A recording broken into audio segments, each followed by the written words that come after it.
Oui, un gros bisou à Lovaina et Emereno, présentatrice de Farima. Oui, madame, monsieur Yaorana, je suis ravie de vous retrouver dans votre journal.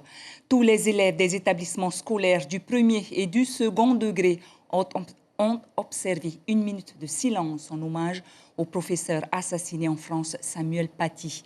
La ministre de l'Éducation, Christelle Lehartel, s'est rendue au lycée Paul Gauguin ce matin et Natacha Silagi et Jérôme Ni nous en disent un peu plus. Oui Théopo, alors cette minute d'hommage à Samuel Paty, elle a été célébrée dans tous les établissements de Polynésie française. La ministre de l'Éducation s'est déplacée ici au lycée Paul Gauguin.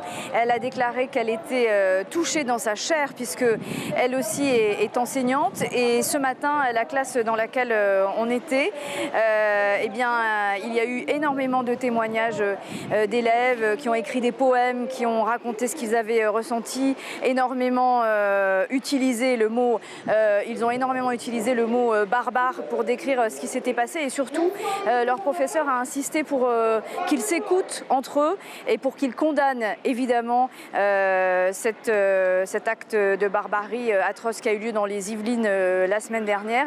Je vous rappelle, vous l'avez peut-être dit, que c'est un russe tchétchène islamiste qui a donc décapité un professeur d'histoire géo juste parce qu'il montrait les caricatures de Mahomet. Je vous rappelle aussi qu'on est en plein procès Charlie Hebdo, ce qui fait forcément écho à tout ça.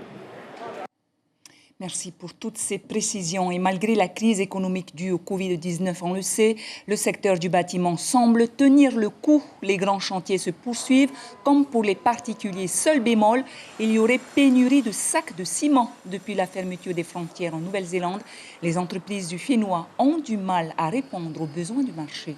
On écoute Catherine, chef d'entrepôt, au micro de Laït Mauri et Patita Savea. C'est bien la première fois qu'on n'a plus aucun sac de ciment. Qu'est-ce que vous dites à la clientèle qui se présente pour acheter du ciment? Que c'est la pénurie dans toute la Polynésie aujourd'hui. Même les entrepreneurs, les particuliers, tout le monde court après le ciment aujourd'hui. Il faut être patient et attendre un mois. Christian Vernaudan, représentant de la Polynésie au CESE, Conseil économique, social et environnemental, à Paris, était l'invité café d'Ibrahim Amenadzi ce matin. Écoutez cet extrait. Ça fait depuis le mois de mars-avril que j'exhorte le gouvernement et l'Assemblée de Polynésie à passer une loi de pays qui instaurerait ici en Polynésie le mécanisme d'activité partielle, qui est en fait le mécanisme qui a été mis en place en métropole, dans l'Hexagone, dans tous les départements d'outre-mer et dans toutes les collectivités d'outre-mer, y compris en Calédonie, et qui permet à tous les salariés qui, du fait de la crise Covid, perdent leur activité, leur emploi à plein temps ou à temps partiel, de bénéficier de 83% de leurs revenus ante-crise Covid et pour les smigards, de 100% de leurs revenus ante-crise Covid. Oui, Covid toujours, et c'est finalement à l'aéroport d'Orly qu'il sera possible de faire des tests antigéniques pour détecter ou non la présence du coronavirus. Au départ, ces tests plus rapides que les tests PCR devaient être effectués à l'aéroport de Roissy-Charles de Gaulle. Mais face aux réactions provoquées par cette décision, les services de l'aéroport de Paris ont changé d'organisation. Les explications de Sarah Vildeuil et Aurélien Njifok. Du côté d'ADP, on confirme bien, des tests antigéniques seront disponibles pour les voyageurs, en principe, dès le 26 octobre. Des tests plus rapides, dont les résultats sont disponibles en 20 minutes. Un gain de temps donc sur le papier. Sauf que tout n'est pas si simple, malgré la récente annonce du ministre des Transports, Jean-Baptiste Djebari. D'abord, ces tests antigéniques ne seront disponibles qu'à Roissy, alors que la majorité des vols vers les Outre-mer se font au départ d'Orly. Ensuite, ils ne seront possibles que si un test PCR ne peut être obtenu avant 48 heures. Enfin, ils devront être doublés d'un test PCR en cas de résultat positif. Concrètement, les voyageurs en partance d'Orly devront donc continuer de présenter un test PCR de moins de 72 heures au contrôle.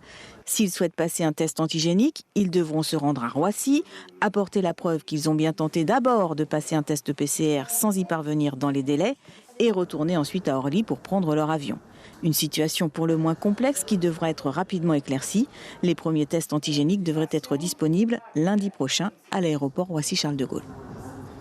La nouvelle gouvernance, c'est un nouveau concept lancé par la ministre de l'Éducation Christelle Lehartel.